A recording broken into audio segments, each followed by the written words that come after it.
Hello everyone, very good morning. Welcome to StudyIQ English. Welcome to today's Hindu news analysis with me. I am Soumya, and like every day, you and I will analyze UPSC relevant articles for today. Okay, so we shall be looking at all the articles from the Hindu newspaper, the New Delhi edition for today, that's 13th October 2025. And we shall be examining the exam relevant articles from the entire newspaper.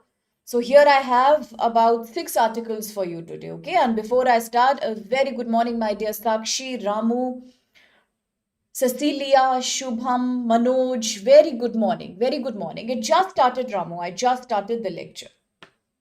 So happy to see you. A fresh week, a fresh beginning. Let's see which important news articles will be in the limelight in this week. Quite an eventful month, I should say. September and October both. So now let's look at the articles, and the first two articles are UPSC mains relevant because I have picked them up from the editorial page. We always start from the editorial articles because they are lengthy and slightly complex. So we do take all the points and data from them, because my idea is that you should be able to use all these points, perspectives, and data in your mains answer, optionals, essay writing. Besides, it also gives you some opinion, and it's very important to have your own opinions. We are not here just to listen to the news passively. We are here also to argue, to debate, so that we develop a very individual perspective. That helps you in the interview stage. When you have some argument, some perspective on everything that's happening around the world today. Because for a UPSC aspirant, passive knowledge is important, but at the same time, analysis and perspective, being an informed citizen, is much, much more important. With that in mind, let's look at the first article for the day, page 6 editorial, Indicators of Israel's Unsustainable Hegemony. Hegemony means domination, control. Unsustainable, something that is very short term, that doesn't have a long life. So let's see the article, and much before that, good morning, dear Unique, Dipesh, Vikash, aspirant, Ankit. So happy to see all of you. Most welcome, my dear. Very good morning. So the first article, page number 6. We are talking about West Asia again. We are talking about Israel-Palestine conflict again. We are also analyzing the role of countries like America, US, role of Saudi Arabia, the Gulf countries, as well as the European Union. So all in all, the pitch of the article is that how are the world countries today in 2025 reacting to the problem of Israel versus Palestine?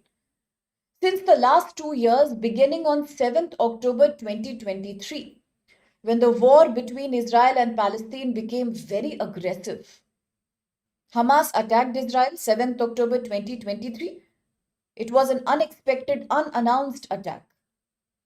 Many people were taken as hostages, many more people died. Israel decided to take a revenge, a strong revenge this time. And so it did.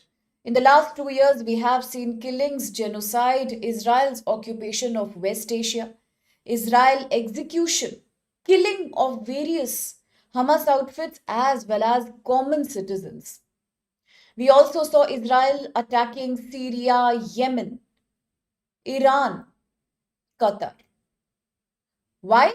Lebanon also, to attack all the territories which are giving space to Hamas, Hezbollah, Houthi, and any other terrorist organization which Israel feels is causing a danger to its existence. So today, talking very practically, West Asia has become a game of chess. Yes, it's like a game of chess where there are two powers only, Israel and Iran. Israel, a power that the world refuses to recognize, except America, perhaps few countries like India. There is no other country which is ready to even recognize Israel today. They are so angry with Israeli behavior and aggression. In fact, the most close and trusted friend of Israel, America, President Trump, is also ashamed and embarrassed of Israeli continuous attack. No wonder nobody wants to take Israeli side today. Even countries like UK, Canada, France, Germany, Australia have all started favoring Palestine, not Israel. So Israel is one power that has army, military weapons, but no political respect. On the other hand, there is power called Iran, which has nuclear power. It has support of various extremist groups like Hezbollah, Hamas, Houthi, militia. But it also doesn't have much political respect because America is against Iran. So you see, these are the two countries that are dictating the West Asian politics. In this chess game, in this drama of chess, there are many other outside participants, like, of course, America, who suddenly said in 2025 that I want to create a peace here. Enough is enough. No more war. And then in September 2025 comes President Trump, perhaps with the ambition to get Nobel Peace Prize, that we don't know. He tried to initiate a 20-point peace program. He became the broker, he became the mediator. And now, exactly 1 month later in October 25, the peace plan has been accepted. Israel has accepted, Hamas has also accepted. With a pinch of salt, but both have accepted. So today what is happening? Let's talk about today. Today, this article says Israel feels that the 20-point program is a victory for Israel, but in reality, it is a victory for Palestine, not Israel. Definitely, it is not a victory for Israel at all. Why? Let's examine in this article. A very good morning, my dear Srikanth, Lenny, Eric. Yes, very good morning. Welcome. Most welcome here, my dear. So now, if the article talks about West Asian politics, we can say this is UPSC syllabus GS paper 2, international relations. We are talking about West Asia in specific. Recent military developments in West Asia. They all show that Israeli victory is a fake propaganda. It is a fake show of power by Israel. If you look at the surface, you might feel Israel has become victorious. Why? Because Israel has almost destroyed all the known infrastructure of Hamas. Israel has constantly attacked Hezbollah. Israel was able to, by American help, completely destroy Iran's three prominent nuclear sites, Natanz, Fordow, and Bushehr. All three were attacked and destroyed. So it looks like Israel has won, but this article says it is a fake victory. It is a temporary victory which has no permanent future. Why? Because although it looks like temporarily Israel is very powerful in West Asia right now, after all the peace program has been signed, Hamas has agreed to give up its weapons, to go for disarmament. Hamas has also agreed to release Israeli hostage. But look at Israel also. The new peace pact, Donald Trump's 20-point peace program, is not giving any future control to Israel either. Maybe the Hezbollah and the Hamas have been reduced. Maybe in Syria, the Al-Assad regime has been reduced. And maybe Iran's nuclear power has reduced. But at the same time, President Trump right now is talking about Gaza ceasefire. It looks like he's favoring Israel, but in reality, he's not. He's ashamed. He's ashamed of two things. One, Israel's attack on Qatar. Israel attacked Qatar, capital Doha. What was in Doha?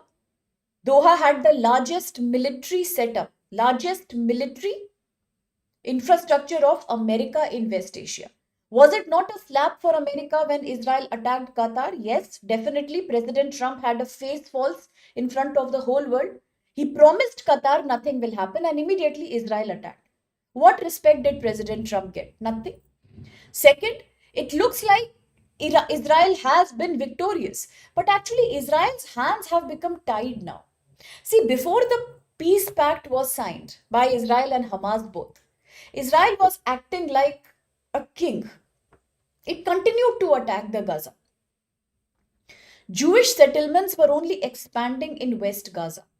Israel continued, the Israeli Defense Force, the IDF, continued to keep attacking various tracks in West Asia. Nobody had the power to say anything. In fact, Israel had landlocked Gaza completely. The people of Gaza now were not able to run away. Yes, it was winning the war.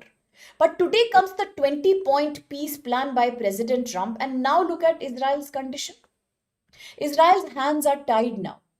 Israel cannot continue its operations in West Gaza. It has to withdraw its troops. All the prisoners that Israel had taken, Hamas prisoners, have now to be released. Under the peace pact, Israel will have to exchange the prisoners if it wants its own hostages to come back.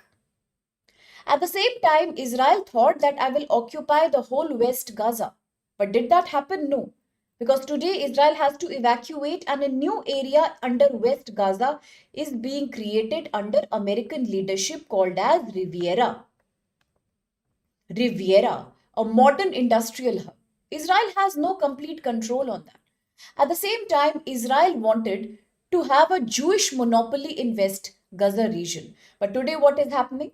Rather than Israel having a monopoly, rather than Jewish settlements expanding, if you look at the latest data, then it is the West Bank plus the Gaza territory that is home to about 6 million Palestinian people. Even if Jewish settlements keep on expanding, the area of West Bank and Gaza will have a hybridized population.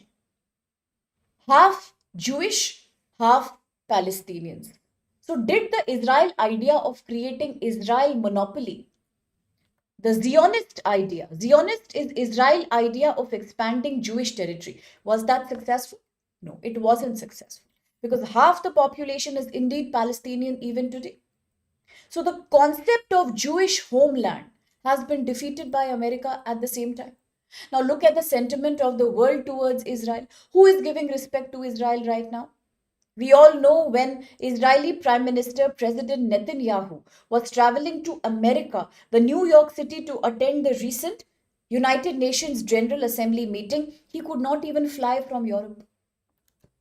He had to take an alternative route because had he taken a normal flight, he would have been arrested there itself. He is considered a prisoner. He is considered a war accused, a criminal of war, already declared so by International Criminal Court. What respect is Israel getting? A country called UK, Britain, with whom India today is having a very deep relationship again, was one country which had signed the Balfour Declaration. It was one of the first countries to respect and acknowledge Israel. Today, the same United Kingdom is saying, we support Palestine. Look at Australia, neutral country. Look at Germany, France. All these countries have today readily accepted Palestine and they are completely against Israel. Entire European Union is angry with Israeli behavior. There are countries like India who used to be great supporters of Israel. Today, they also come and say that yes, the war has to stop. The genocide is not justified. It is dehumanizing. So anyway, Israel has lost respect. And look at the sentiment of the Gulf countries. If you look at countries of the Gulf, if you look at Saudi Arabia, another very important country in the region, Saudi Arabia was one country which, promoted by America, encouraged by America in 2020, was trying to sign the Abraham Accords. Abraham Accords. What were Abraham Accords? A series of peace negotiations, dialogue that Gulf countries like Saudi Arabia were having with Israel. They were ready to find and support Israel. They were ready to recognize Israel in 2020. It was a partnership with Israel that they agreed upon. All states of the Gulf, including Saudi Arabia, under Abraham Accords 2020. Today, just 5 years after that, 2025, because Israel did not stop itself, because of the attack on Qatar, Saudi Arabia and other Gulf countries have no faith in Israel. Now they don't want to go for any negotiation or any dialogue. It has hurt the Arabic sentiment. Second thing, 61% of Jewish population of America itself says the war has to end. We have no sympathy towards Israel anymore. And Israel is blamed for war crimes. Yes, we did want a Jewish sovereignty, but we did not want it to come at the cost of civilian blood loss, hunger and drought. That's not what we wanted. Look at Europe. Europe says no more sympathy for Israel. Once upon a time, the same Europe used to condemn Hamas. It used to have sympathy for Israel. When 7th October 2023 Hamas had attacked Israel and provoked it, countries like India, various countries of European Union had supported Israel. They had said it is an act of terrorism, it has to be completely abandoned by the world. But look at 5 years later. Because of Israel's domination, single handed unilateral genocide, and continuous fight, no negotiation, no understanding, no pause. It is the same European Union which said no more trade partnerships, no more negotiation, no more deals with Israel. Yes, let's isolate Israel. Let's punish it by creating a global isolation. And what is America doing now? Enough is enough for America also. Frustrated by the world's reaction, frustrated by the attack of Israel on Qatar, America also today says trade partnerships are okay. But out and out unconditional support for Israel is something that America will not do now. So, although today, if you look at 2025, Israel may be a military power, it may have the latest missiles, latest drones, it may have a very devoted military, it may have supportive citizens, it may have the Iron Dome, but it has lost its goodwill. It has lost its political control and ideological control over the world. No more sympathy for what it has been through. In fact, only isolation and condemnation. That's the reality of West Asia today. Therefore, although now, today, starting from today, officially both sides, Hamas and Israel, have started withdrawing their troops. For the first time in 2 years, West Asia will see some peace. But whether it is a sustainable peace, whether it happens long term, we do. That is something we need to see. And that's this article all about. Very good morning, my dear Tanya Vedant Kojomba. So happy to see you. Okay, that was this article. Quite an easy article. I hope it was clear to everyone. Anybody has a doubt? Please let me know. Is everybody clear with the whole West Asian situation? I think the only doubt you must be having right now is that exactly why was Russia supporting Al-Assad regime in Syria? Maybe that is a concept that we have not cleared, because in the last 2 months I have not seen any article that exclusively came from Syria or its relationship with Russia. But I think with regards to Abraham Accords, Balfour Declaration, European Union, US, Israel Palestine situation, I hope that's clear with everybody. I hope you understand that. Yes, it has a non existent foreign policy. So well said, Johan. Good morning, dear. Absolutely.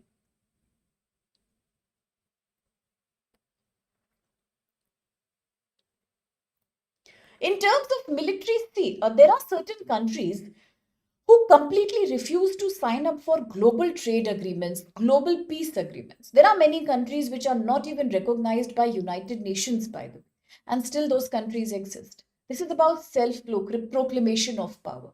It happens. It just means that although the whole world can continue to condemn and reject Israel, for some countries, nationalism is a big factor. And that dominates global realities. And that's what Israel is doing right now. Okay, let's have a look at the question. Okay, so many people answered already. Tanya, Vikash, Dipesh, Shubham, Ramu, Johan. Okay. With reference to the recent developments in West Asia, consider the following statements. One, the Abraham Accords 2020 were aimed at normalizing relations between Israel and several Arab states, including the UAE and Bahrain. Two, Israel's demographic population composition within 1967, long back, when the world was talking about the two-state solution. Borders include significant Palestine minority, forming about one-fifth of its population. And three, the recent peace ceasefire in Gaza, created by US, allowed Israel to achieve its goal of fully dismantling, destroying Hamas governance structure in its region. So, which of these statements do you think are valid? Now, this for the first time is subject to so much debate, because, as some students say, the answer is D, all three statements are correct. Some other students believe that the answer should be C, and they believe that B, second statement, is invalid here. What to do? Then which should be the valid answer here? Yes, Shrikant. Absolutely. The Oslo Peace Accord is also related to that. Yes. Oslo, Abraham, Balfour, two state, all of this is related to that. Well said, Shrikant. So then, what to do? What to do? It's a broken up, it's a fractured verdict then. Some say it's D, some say it's C. The first statement is absolutely valid, and we all know that. No arguments here, so B cannot be the answer. If you look at the second statement and the third statement, yes, they are confusing. So let's see.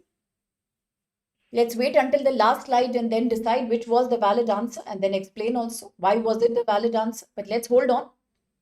Some suspense is also important, isn't it? You agree or not?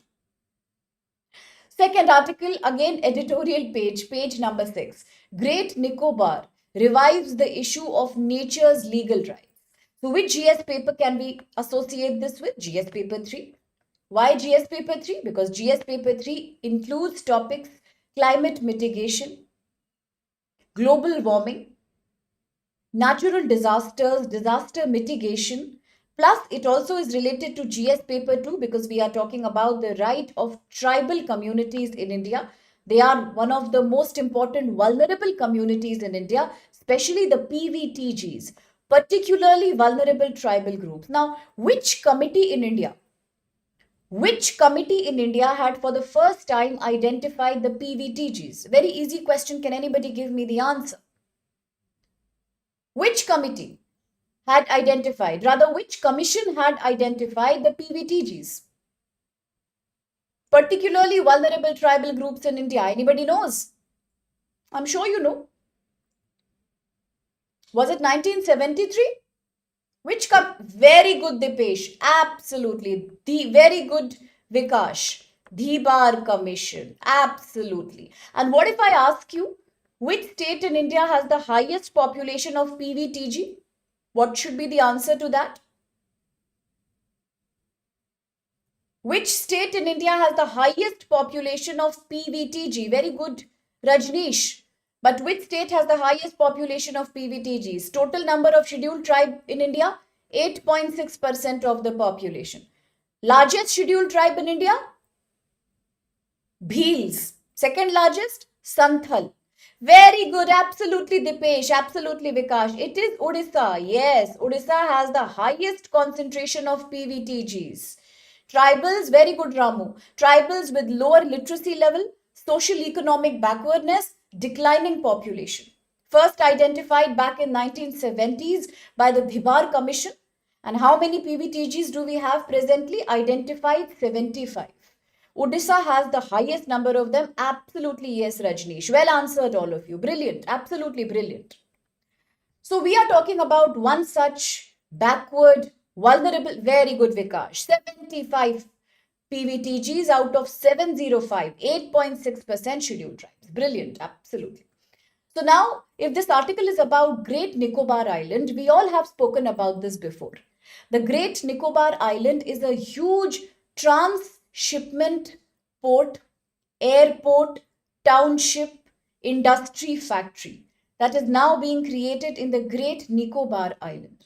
If you notice, my dear, yes, Shubham, in the last 2 months, Andaman and Nicobar have been in the news again and again. Can I remind you why was it in the news? One, the only active volcano in India, Barren Islands, has erupted over there. Correct? Second, it was in the news because recently India decided to start patrolling, monitoring and controlling the Strait of Malacca, a key gateway, a key choke point from where trades happen between Western Hemisphere and South Asia. Because India has decided to patrol the Strait of Malacca, Andaman and Nicobar is in news. Third reason, 2 days back I made a video on Coco Islands. Indian Army wants to go and visit the Myanmar. Coco Islands controlled under Myanmar. But Myanmar has not allowed yet. The Junta of Myanmar says we cannot give you the permission immediately. India suspects that maybe there is a strong presence of China here because already the Coco Islands had been leased to China for a long time, for more than 14 years.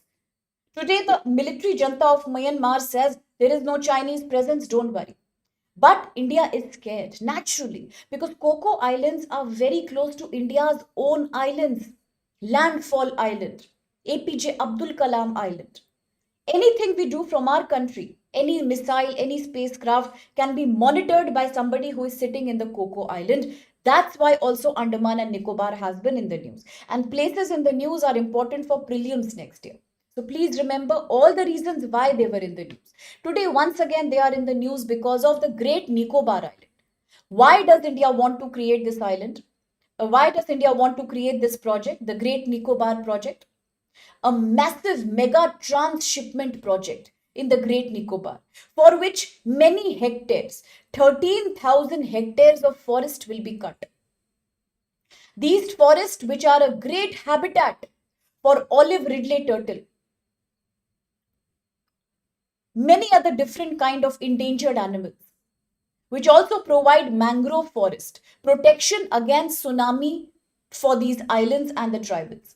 These islands, which are home to communities like Shompen tribe, Nicobari tribe, few traces of Jarawa tribe.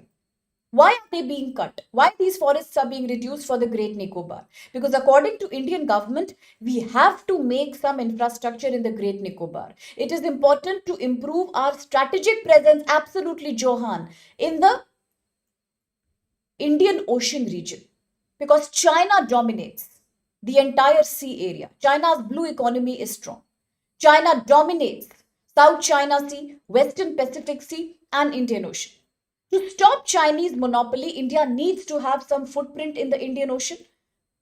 Also because India wants to keep on monitoring Strait of Malacca between Indonesia and Singapore, between Indonesia and Malaysia, Malaysia and Singapore also. That's why India needs to create the Great Nicobar project. Why is it becoming controversial? Because according to environmentalists, according to the local tribals, it will cause a great harm to not only the flora and fauna, but also to the lives of the local people who are living there. Absolutely, very well said, Vikash. Among all the animals that are being threatened, olive ridley turtle, the long-tailed macaw, absolutely, they are threatened species under the IUCN, Schedule 1 species under the Wildlife Protection Act 1972. They will all get endangered, plus the mangrove trees also. But what to do? Government says it is a necessity. It will also create jobs and better connectivity. But the problem is, it might endanger the lives of tribals. Creating a power plant will cause pollution. Removing 13,000 hectare of forest area will lead to a loss of livelihood for the animals and the tribal population of that area. It will also lead to violation of resettlement rights of these people. So what to do? It is once again the classic ethical debate, also GS paper 4 ethics, between environmental pollution degradation versus development of infrastructure. Now talking about biodiversity, Andaman and Nicobar Islands are also an area which host many kind of endemic flora and fauna. Endemic means things that are not found anywhere else, only specific to this area, as Vikash pointed out. The long-tailed macaw, as Reshma says, the great leather-back turtle, olive ridley turtle apart from that, yes. So all these animals are found here. It is an endemic, it is a risk with endemic species. Now at the same time, area is also very delicate. It's an island, let's understand. Islands are anyway facing the risk of submergence. In the last 2 years, the total sea level has increased by 4 millimeters. That's very, very high. Creating infrastructure and construction could further predispose the land to mudslides, landslides, and weakening of top layer of soil. Denudation. It's a fragile area, sensitive area, full of rainforest, migratory birds, unique marine system, coral reef and mangroves. What happens if you create so much deforestation here? It could mean the carbon sequestration, the rate at which a forest consumes carbon dioxide and gives you fresh oxygen. The rate of sequestration of carbon will also fall down. Coastal areas cannot be protected from the effect of tsunami and the sea because Trees are getting cut, and these trees are mangrove trees that have protection for the coastal areas. Plus, what about the unique culture of the tribals? If you ask them to leave the forest and go somewhere else, is it so easy? Absolutely, as Vikash is saying. Does it not create a violation of Forest Right Act 2006? It does, right? So these are the certain controversies we are having. Besides, there is one more problem with government's argument. Do you remember I told you 2 months before, some of the students were laughing also. They said, ma'am, what sense does it make? What does the government think it is trying to do? Remember, I told you the government also says that if we are cutting 13,000 hectare trees from Andaman, we are going to compensate this by creating more forest in Haryana. We can't do it in Andaman and Nicobar because there is no space, but we will do a complementary afforestation in Haryana. Is that not a very lame argument? How will you restore Andaman and Nicobar's ecology by putting plants in Haryana? Where is the space in Haryana to create forest anymore, by the way? And what is the track of your progress? Have you shown any record of what you have done? Zero. Afforestation has been started in Haryana, whereas deforestation in Andaman has already started. And what about these tribals? All these forests are contiguous. What is the word contiguous? Contiguous means continuous. All these rainforests of Andaman are a continuous stretch. They stretch like a single place, a corridor. If you keep cutting it in between, it is like fragmentation of the forest. How will it be possible for the tribals and animals to live in these fragmented forests? Absolutely. CAMPA, the compensatory forest, whatever that is. Yes, Vikash, absolutely. So then how will people adjust to these new fragmented areas? They cannot adjust. Plus, it will also lead to extinction of all these species that you are mentioning here. The turtle, the macaws, all of that. If you create a port over here, it might also lead to dredging. Now, dredging is one word that we all have heard when we were talking about the Kacha Tivu Island. In the Kacha Tivu Island dispute also, it is the people, fishermen of Sri Lanka, who complain that Indian fishermen are using mechanized ships, mechanical trawlers. These mechanical trawlers create a complete shaving off, a complete breakdown of the sea, of the land, of the coastal land, of the seabed. And that leads to a destruction of coral reef and fishes. Same thing is happening here. If you create a port in the Great Nicobar, you might also create more dredging. A complete destruction of the seabed in the area because of mechanical ships being used. It's a permanent change for the island.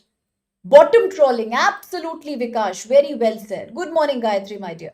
Bottom trawling, yes. Yes, Johan. Fishing communities get impacted the worst, just like in the Kacha Tivu dispute between India and Sri Lanka, remember that. Same thing is happening here. So if all these are the problems, what are the legal dimensions? Agreed that the fight is between the government, who thinks presence in the Indian Ocean region is quite under India's mission of Sagar Mala, Sagar, Mahasagar, blue economy policy. We need that. On the other hand, is the tribal and the environmental activists who say fishermen are in danger, tribals are in danger, flora, fauna, endemic, migratory birds, all of them will have extinction problem. Mangrove are getting destroyed, dredging problem will start. All these are the issues. What are the legal dimensions of this problem? Clearly, it boils down to the Forest Right Act, as who was reminding me, Vikash said. Forest Right Act 2006. It recognizes the rights of scheduled tribes and other forest dwelling communities who are living in the forest for generations. This act says all these tribals have a right on the forest, on the land, water, and resources. And these rights have to be settled by the Gram Panchayat or the tribal councils before any infrastructure development can happen. Today, in the Great Nicobar area, it is the tribal councils which are complaining that they were not given enough time to sign the papers. They were not told the exact nature of construction. And even before the tribals were given some compensatory relocation, the deforestation already started. So it is absolutely against their fundamental right. Then, it is also about the FCA, Forest Conservation Act 1980. Forest Conservation Act 1980, which says the central government needs to take approval for diversifying forest land for non-forest purposes. If you are using the land of a forest for a non-forest use, you have to take permission from the courts under the Forest Conservation Act 1980. Has that happened here? No, that has not happened here. And then comes Environmental Protection Act. Environmental Protection Act, under this, any infrastructure that is being created needs to get some environmental impact assessment test done. Without a license and a permission, after the environmental impact has been conducted, you cannot proceed with the construction. Has this been done? No. Especially if the area is a coastal area, then you also need some kind of environmental clearance, coastal zone clearance. Coastal zone clearance is important if it is a coastal area. Here, same thing is happening, but the tribal communities say they were not relocated. They were not given any clarity. They had to sign the form because of pressure, and the deforestation has started while the relocation has not started yet. Well, absolutely yes. There is another very important act. Thank you, Vikash. 2030. 2030. This is known as the Right to Compensation and Transparency in Land Acquisition Act. It is an amendment of the British era Act. Today, if you are, it means right to compensation, right to transparency in land acquisition. If you are acquiring some land, forest land, village land, you have to first provide for relocation. And the relocation has to be on paper, on record. You have to prove that it has been done. If you cannot give any other relocation, give some money. But that has to be a compensation sufficient enough to remove somebody from where they are living. It has to be transparently done. But is it being implemented here? No, we doubt that. So what to do? Is that not a clear-cut gap in the legal dimension? It is. Now looking at the Supreme Court jurisdictions, back in 2013, if you remember, there was a very famous case from Odisha that was in the news. This was about the Niyamagiri forest. The Niyamagiri forest. In this case in 2013, the Supreme Court of India had held that the Gram Sabha authority under the Forest Right Act has done the right thing. It is valid in rejecting the mining project to protect the ecosystem and the tribal rights of the Niyamagiri forest in Odisha. That time, Supreme Court had supported the Niyamagiri forest and its tribals, saying that we will not accept any mining project approval if the Gram Sabha of the Niyamagiri says it is not permitted. So it was not done. That is a precedent in front of us. Plus in 2017, now this is important, so listen a little more carefully dear. 2017 Uttarakhand. In 2017 Uttarakhand, for the first time, one such case happened where the Supreme Court said yes, rivers like Ganga and rivers like Yamuna have a right of personality. They are like individuals, they are like living beings, they are like living entities. They have a right to legal personhood, and therefore these river bodies have a right to exist under the rights of nature. Now there is one thing called Article 21 of the Constitution, the right to life. Under that, according to Supreme Court's recent verdicts, right to a clean environment is also right to life under Article 21, but this is our right. It's your right and my right. This is something else. 2017 Uttarakhand government said, in Uttarakhand case, the Supreme Court said, rivers like Ganga and Yamuna also have a right. They have a right to personhood. They are living entities, not material things. They are living entities. Therefore, nature also has certain rights. And the government should be a guardian of the nature rather than becoming a destroyer of the nature. So today, if the Tribal Council of the Little and the Great Nicobar Islands says that the rights of the tribals have not been settled and therefore the project is invalid, we have to take that seriously. And that's the controversy all about. Very good, Vikash. Absolutely correct. It's Article 338A. the right of the scheduled tribals in India. Correct? So that's the pitch of this article. I hope it's clear to you. The concept is clear to everybody. Please understand that from a very, very critical perspective. I have a very strong gut feeling that just like in 24-25, in UPSC mains 2026 also, in the ethics paper GS paper 4, which is very scoring, but unfortunately many students don't take it seriously. In the 20 marks case studies, once again we will have another case study on the debate between environment versus infrastructure, economic growth. The classical ethical debate between Immanuel Kant's principle of utilitarianism and, on the other hand, the need for economic growth. So please have a good perspective on this debate. Ecology versus economic growth. Remember all these important acts: Forest Right Acts, right to fair, transparent compensation. Do remember Forest Conservation Act 1980. Yes, remember Environmental Protection Act EIA, Environmental Impact Assessment. All these are important. Quickly the question, because answers are coming in. Dipesh, Vikas, Shubham, Ramu, Varsha, Balram, Joham already answered. With reference to the proposed development of the Great Nicobar, look at the following statements. 1. The Niyamagiri Hill judgment of 2013 upheld the authority of Gram Sabha to decide on the diversion of forest land under the Forest Right Act 2006. 2. The idea of granting legal personhood, that this nature feature is also like an individual. This forest, this river is like a human being. The idea of giving a legal personality to natural entities in India was first recognized by Supreme Court in the Narmada Bachao Andolan case. And 3, the concept of right of nature. Nature also has right.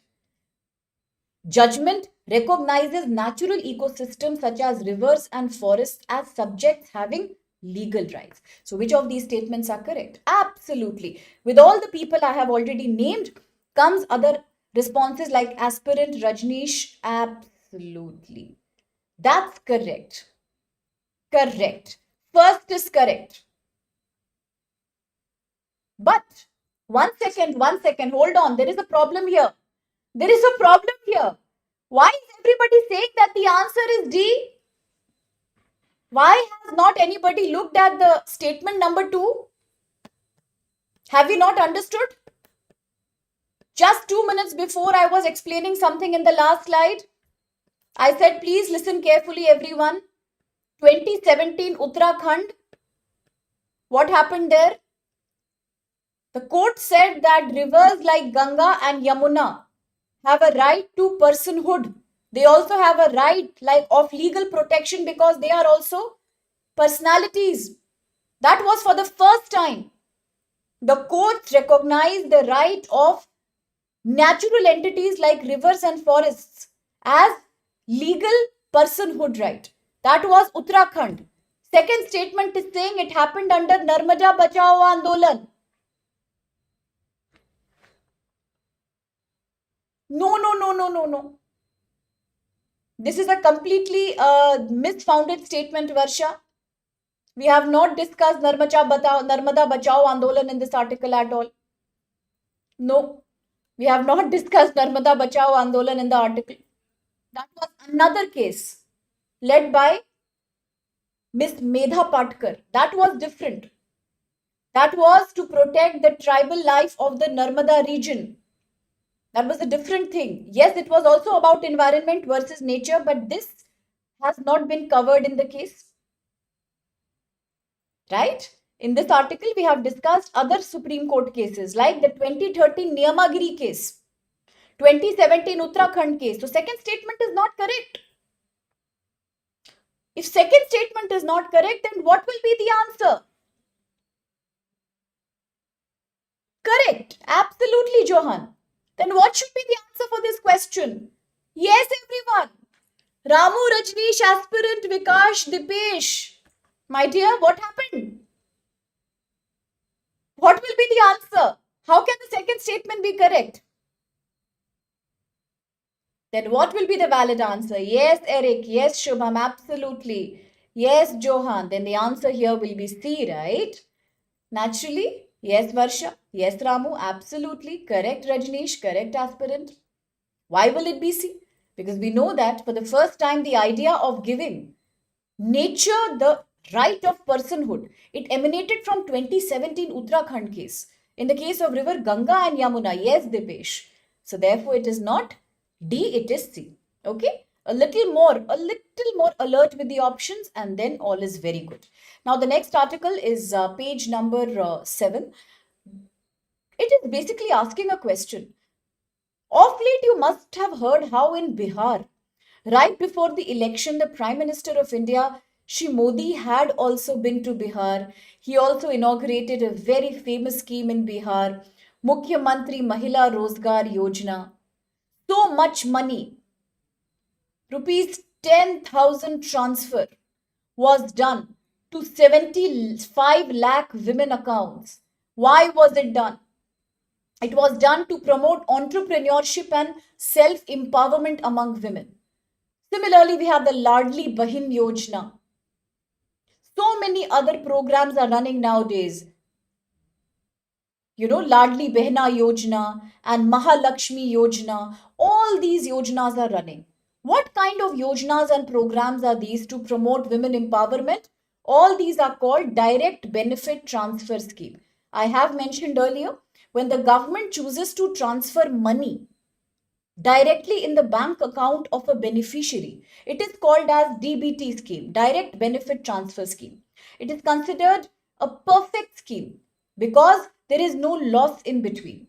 Rather than giving subsidy, rather than giving training, rather than providing equipments, the government directly gives the money to the beneficiary so that there is no leakage in between, no middleman, direct between the government and the recipient. It is a good solution, yes.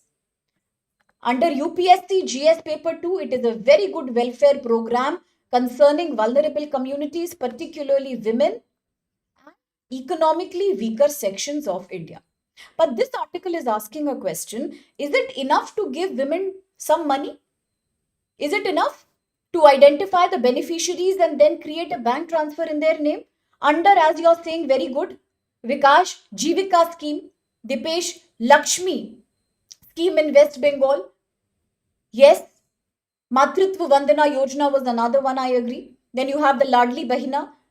You have the Mukhyamantri Mahila Rozgar Yojana in Bihar. 10,000 rupees in the accounts of 75 lakh women. All these are direct benefit transfer schemes, right? Fine, they must be having some advantage. There is no leakage of money. But what are the problems associated with such schemes in India?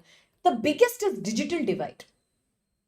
On the paper, it looks very good that 75 lakh women have received rupees 10,000. Wow. But in reality, please understand, majority of these women are coming from backgrounds where they are victims of illiteracy, particularly digital illiteracy. They don't have any bank account. It looks like it is their bank account, but it's a proxy bank account. In reality, the bank account is operated by a man of the family, a husband, a son, a brother, whatever. The real beneficiary may not be the woman. It may look like the account belongs to a woman. Absolutely, Vikash. The Lakpati Didi scheme. Correct. Very nice, Balram. Subhadra scheme. Thank you. Absolutely.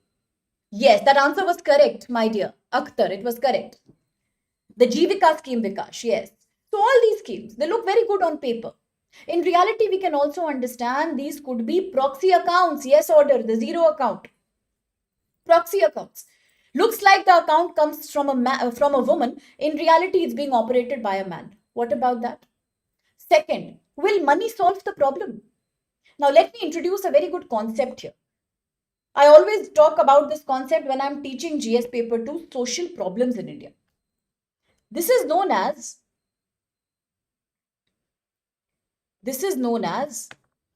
poor credit absorption. What is poor credit absorption? The reason why majority of commercial banks do not want to give loans, microfinance to the poor people is because just 2 days before, on Saturday, Sunday we don't have the Hindu. Saturday there was an article in the Hindu. I did not discuss it because it was from the state's page. It was a very short article. It was more of a case study. I was waiting for the right time. Today I'm discussing it as a case study. There was an article in the Hindu on Saturday from the business page, I think. Yes, business page. It said that of late the data has shown that there are too many defaulters under the microfinance scheme. It is a record that whenever the commercial banks are giving money, loans, microfinance to self help groups, to NGO, to women entrepreneurs, majority number of times these loans don't come back. Yes, Dipesh, absolutely. I'm happy you saw that. Now, these people mostly they do not pay the loan back. They become defaulters. It creates a loss to the bank. It's a loss of the taxpayer money at the end of the day. Why do they default? They default because many of them do not have enough opportunity to start business. Just by giving somebody rupees 10,000, you cannot guarantee that it will be used for business. That is the problem of poor credit absorption. Among the economically weaker segments, majority number of times the loan that the people take is being used for social purposes like marriage, reconstruction of the house, disease, illness, buying jewelry. Hardly the money gets used up for business in very few cases. Naturally, if the money is not getting used for business, how will the person return the money when there is no profit? This is called poor credit absorption capacity. You are getting the credit, but you can't absorb it because you are wasting it somewhere else. And that's the problem with such direct benefit transfer schemes. There is no guarantee that the money will be utilized for doing business. Absolutely, Dipesh. According to the article, day before yesterday, Bihar had the highest level of defaulting. The loan never comes back. Correct. Loan never comes back. That's correct, Eric. Yes, absolutely. Konjuba. Arundoi scheme in Assam. Yes, all these schemes are very good. I agree. But they default also. Plus, several other states have also started doing women exclusive cash programs, like all of you said. Karnataka Graha Lakshmi scheme, West Bengal Lakshmi Bhandar scheme. All of you have mentioned already. Let me not repeat. Telangana Mahalakshmi. Generally, all these schemes are announced before the election. Bihar is having election. Comes the Mukhya Mantri Mahila Rozgar scheme. The government gets a wake up call. Let's give money to the women because women are a major part of the electorate. All these schemes are about directly giving the money, and usually they follow the JAM pattern, the Jan Dhan Aadhaar mobile. You have a mobile phone, you have access to an online account, money will come there. No loss of money, no leakage, no problem. 56 crore Jan Dhan accounts have been created in India. 55% women are owners of such account. But 9% of Indian women have bank account today across India. How many women? Look at the paradox. Now just focus on the paradox, okay? Not just the number. Total 56 Jan Dhan accounts are there. Out of these, 55% women own. But if you see all India picture, only 9% women in India have bank accounts. How can we say it will lead to women empowerment? Only 9%. That also we don't know whether it is a proxy account or a real account. We cannot say that. So transferring money to women may give them some control over family resources. It may give them an opportunity to seek skill upgradation, investment in equipment, and then a small business. It could help them in getting vaccination, childbirth, like Janani Suraksha Yojana, Matritva Vandana Yojana. Perhaps it will finance your hospital visit. It will give you money to buy food for the newborn baby, for you to undergo medical checkup. Perhaps it might help elderly women in taking care of, their medical necessities. But will it enable them to start a business? Will it enable them to have a better bargaining power in the family and society? That's a doubt.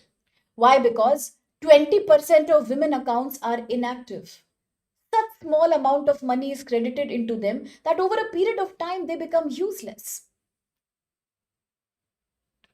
Sorry, yes. Thank you so much.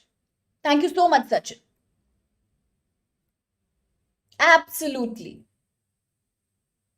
No, no, Akhtar.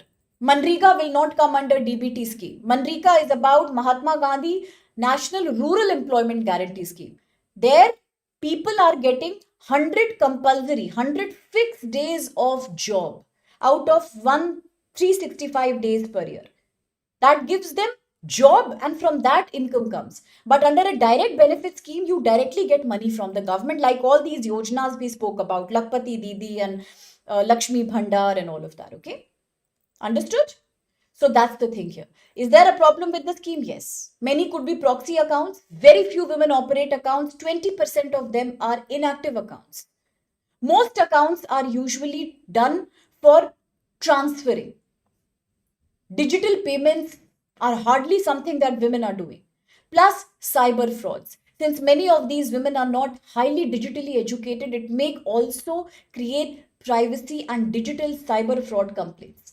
Only two-thirds women understand, out of the entire women, about two-thirds of them are dependent on men, even to do online transactions. What is the guarantee they will actually get the money? They don't get the money.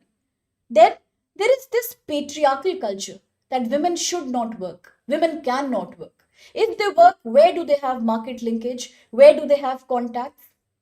What about breakages like childbirth, early marriage? Does that allow them to continue work from a young age? It hardly does. In India, women barely have access to resources like land. What will a small amount of rupees 10,000 really do to you? In the long term, it cannot help you in creating a successful business. It's very rare that it helps you in getting a proper business. Usually, it is used up for non business work. Okay. Plus, women are not able to trust financial services because of the repeated dependence that they have upon men. Apart from that, women will never be able to actually have an access to higher amount of loan. Suppose today I get the money, I start a small business. What's the guarantee that tomorrow I can expand and scale up that business? Government has so many schemes, Mudrika Yojana, but will I be able to get scheme more money for enhancing my business? No, until I prove it is successful, I will not get, because I don't even have a land as a woman in India. Second thing is, financial products are hardly available to women of the informal sector. And in India, you know that out of all the women who are employed, if I today say 42% Indian women are employed, but don't we know that out of this 42, 70% work for the informal sector? Do women have awareness about insurance, credit renewal policies, market linkages? They don't have. Patriarchy means still you depend on your husband or your brother or your father or any other male relative when it comes to registering a property in your name. A guarantor has to be there. So, therefore, money transfer is a very, very short term solution. According to this article, it's more of a political gimmick, it's more about an election campaign. You feel that by giving money, you can probably convince these many women in the state to vote for you. It shows government is very sympathetic towards women. But in reality, if the government really has to be sympathetic, then perhaps the government can do other things other than direct benefit transfer. Yes, we can think of promoting better education, strictly controlling child marriage, strictly controlling dowry cases, definitely create a more robust SHG self-help group structure. Then you provide finance to it. That's not a problem. And then what else can you do? Encourage women-based NGO. In Chhattisgarh in 2021, the government had created a very nice scheme. Do you remember the name of that scheme, anybody? Under that scheme, the government started purchasing products like cow dung, cow urine, herbs from poor farmers. And then all this was utilized by NGOs to create pesticides, manures, fertilizers, which were organic in nature. Does anybody know which scheme was that? It really led to a lot of empowerment for rural women. They were able to sell residues like cow dung and cow urine, and then they got money for that. And further, it led to NGO services who were then processing all this waste into fertilizer, manure, and pesticide that was given back to farmers for free or at a cheaper price. Very good, absolutely, Vikash. The Gobardhan scheme, the Godhan scheme. the Godhan scheme. So such are more beneficial schemes rather than DBT. Now quickly the question, because most people are answering: Dipesh, Shubham, Johan, Ramu, Vikash, Sannyasi, okay, Varsha, Rajneesh, Lenny, Kojumba, Ramu already answered. Brilliant. With reference to growing use of direct benefit transfer, look at the following statements. One, the JAM, Jan Aadhaar Mobile. Jan Dhan Aadhaar Mobile forms the technological backbone to implement direct benefit transfer. Two, as of 2025, half of Pradhan Mantri Jan Dhan Yojana accounts are held by women. 3. Despite high account ownership, significant proportion of women bank accounts remain dormant due to limited digital access, low financial literacy. Absolutely. I think D should be the valid answer here. Well done, aspirant. Well done, Eric. There is some confusion about whether second is correct or not. Okay, we'll wait and watch. But as of now, I do believe all of them are looking correct.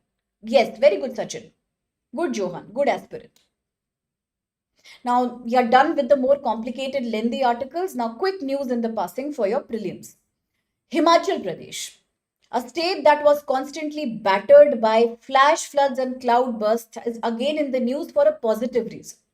Why? Because it has initiated the process of natural farming. Natural farming that depends not on chemicals, not on any medications, but it depends only on organic fertilizer, organic manure, which is environmental friendly, supported by the state government. Okay, and all this has been enabled under a very unique program known as Prakritik Kheti Kaushal Kisan Yojana. For those who have a trouble in understanding Hindi, it means Prakritik is natural, Kheti is farming, Kaushal is skill, and Yojana is a scheme. So it just means giving farmers the skill to adopt natural farming, organic farming. It can be called as PK3 Yojana. PK3 scheme. So if you get a question on GS paper 3, climate mitigation, environmental friendly agriculture, you can write PK3 Yojana, Himachal Pradesh. A change from chemical based agriculture to sustainable, natural farming oriented agriculture. No more pesticides which are medicated, no more artificial synthetic manures. It is a national agenda under the submission on agroforestry and Parampragat Krishi Vikas Yojana, a generational form of agriculture in which there is no chemical getting used. Himachal Pradesh is a key achiever under the policy. Okay, 2.22 lakh farmers are practicing natural farming right now in 2025. And the great thing is that about 38,437 hectares of farmland has been covered under natural farming. Where can I use this data? I can use this data as a case study if I talk about GS paper 3, climate mitigation, disaster management, organic farming. Now, all of this means farmers are not only getting training under the PK3 Yojana, they are also getting certifications that yes, they are complete organic farmers. One more thing the government has done, government has started giving minimum support price to all these farmers to grow crops like maize, wheat and turmeric. All the organic way, completely organic. And all this produce will be purchased by the government at a good price, more than the market rate, to ensure fixed income for these farmers. Why? Because they are listening to the government. They are also doing a complete organic farming. Good for the state, good for them. That's it. Quick question. With reference to the PK3 Yojana, look at some statements here. One, the scheme promotes free natural farming practices and provides training and certification to farmers under CETARA, the SETARA NF tool. Two, under the scheme, the state government has introduced some minimum support price for wheat, maize, and turmeric. And three, it is a centrally sponsored scheme under Paramparagat Krishi Vikas Yojana. I'll give you a hint here. It is not exactly a centrally sponsored scheme. It is a state government scheme. Yes, the larger agenda is a central government agenda, submission on agroforestry and Paramparagat Krishi Vikas Yojana. But this scheme, the PK3, has been initiated by the state government of Himachal Pradesh. So, which of these statements do you think are now valid? Absolutely correct, aspirant. That's correct, Shubham. Okay, you need to reconsider the third statement. It is a scheme initiated by the state government of Himachal. Johan, Vikash, Kojumba, Rajneesh. Yes, absolutely A will be the valid answer. Correct, Varsha. Correct, Vikash. It is A, my dear, because 3 cannot be correct. Please understand one basic thing. The PK3 that promotes organic farming does 3 things. 1, encourage farmers to completely produce organic crops. 2, it gives farmers training and then certification also called Setara NF tool certification. 3, it gives them minimum support price for turmeric, wheat and maize. The scheme comes under broader central government agenda, 2 agendas. Parampragat Krishi Vikas Yojana, second, submission on agroforestry, but the scheme itself is a state government scheme in Himachal. So absolutely correct, Akhtar, Shubham, yes, it is A will be the valid answer. If they will still use chemicals and fertilizers, then probably some monitoring will be done at the central government level. If found guilty, maybe their certifications will be taken away. If the offenders are repeating the same mistake, it shows the failure, complete failure of the initiative itself. Perhaps some punishment. Yes, absolutely. Sikkim is a great case study for first organic state, completely organic, and for many other reasons, of course. Well done, Vikash. Thank you for that input there. Okay, now one of the last articles, but I really wanted to talk about this. That's why I got it. Because next year you will pakka 100% get one question on West Asia, and on China, every year you will get a question. It's my prediction here. Till 2030, every year you will get one question in UPSC on China. It is impossible that you don't get because China continues its agenda, right? Where? 3. South China Sea, West Pacific, Indian Ocean. What is the new issue? Again, China is fighting with Philippines. GS paper 2 international affairs. Why is China fighting? Recently, there was a fight between China and Philippines over the Scarborough Shoal, a very important island in the South China Sea. But China has its own agenda. China believes there is something called the 9-dash line. It has created an imaginary line in the South China Sea called 9-dash. It is represented by the 9 dashes. China thinks all the areas that are being covered under the dash belongs to me, which includes conflicting territories like Scarborough, Spratly Islands, Senkaku Islands, all these. Some are owned by Japan, some come under the exclusive economic zone of Philippines, some belong to Taiwan, but China doesn't agree. China says everything is mine. So today also same problem has happened. There was a collision, an accident between two boats. One boat was Philippine boat, one was Chinese. So one was Philippines, one was Chinese Coast Guard ship. As both of them had this kind of an accident, both the countries are once again blaming each other. China says it was Philippines' mistake, but Philippines has said once again that why is China intruding in my territory, this time in a place called Thitu Island, Thitu, Thitu Island. It is a part of the larger conflicted area called Spratly Island. You must have heard about the word Spratly Island. Spratly Island. Okay, so today, very good Vikash. Today they both have fought in a place called Thitu Island. It is a small part of the larger territory of Spratly Island. And Spratly is a disputed territory under the 9-dash line of China. China claims areas which legally belong to Philippines, Vietnam, Malaysia, Taiwan, Brunei. So every time it keeps fighting, it keeps creating overlapping claims. In fact, even with Senkaku Islands. Senkaku is also in the news, that is with Japan. China has a fight with Japan also over Senkaku ownership. Now in 2016, the Permanent Court of Arbitration clearly said China's 9-dash line is imaginary. It has no legal basis. China is trying to interfere in Philippines' exclusive economic zone. That is 200 nautical miles from the coast into the sea. identified under United Nations Conventions on the Law of Sea, UNCLOS. China doesn't respect that. What is China doing? China knows 60% of the global sea water, marine trade comes from the South China Sea. It is an area that is rich in oil, gas, hydrocarbon, and fish. So China keeps dominating because China wants that monopoly here. So once again, China is saying that this area of Spratly Islands belongs to me. I can monitor this area. Philippines says you can't. Spratly cannot belong to you. Thitu is a part of Spratly. So therefore, as the Philippines government ship and Chinese Coast Guard ship came under this conflict, today once again, China threw a water cannon on Philippine ship. Attack. Out and out case of military attack. A water cannon was thrown. This led to a complete destabilization and damage to the Philippine ship. It caused a minor structural damage. Naturally, Philippines is saying it is an act of terror. It is an act of war again. Okay? So this is not a new thing for China. Throwing water cannons, jamming the block, jamming the way, continuously sending its coast guard ships and patrol the area.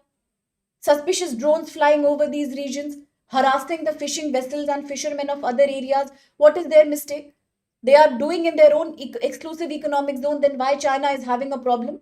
So despite various times being stopped, China continues its bullying tactics. So once again, the world community has said that it is not the right thing to do. What else can the world do? And under UNCLOS, we all understand the exclusive economic zone. And in 2016, the Permanent Court of Arbitration also said that Philippines has sovereign rights near the Spratly. So China definitely has done something once again that is illegal. Now the last article for the day, very interesting. There was some digging, some finding out that happened in Tamil Nadu, in a place called Tenkasi. And this has revealed certain artifacts from the Iron Age culture. Now, whenever you think of the Harappan culture, what age was that? Does anybody remember?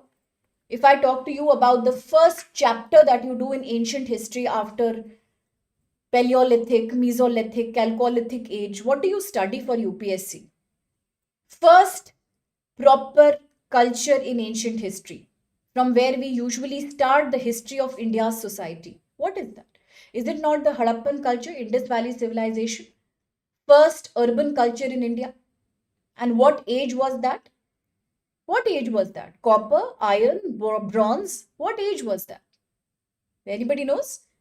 Very good morning, VK. Does anybody know what age was that?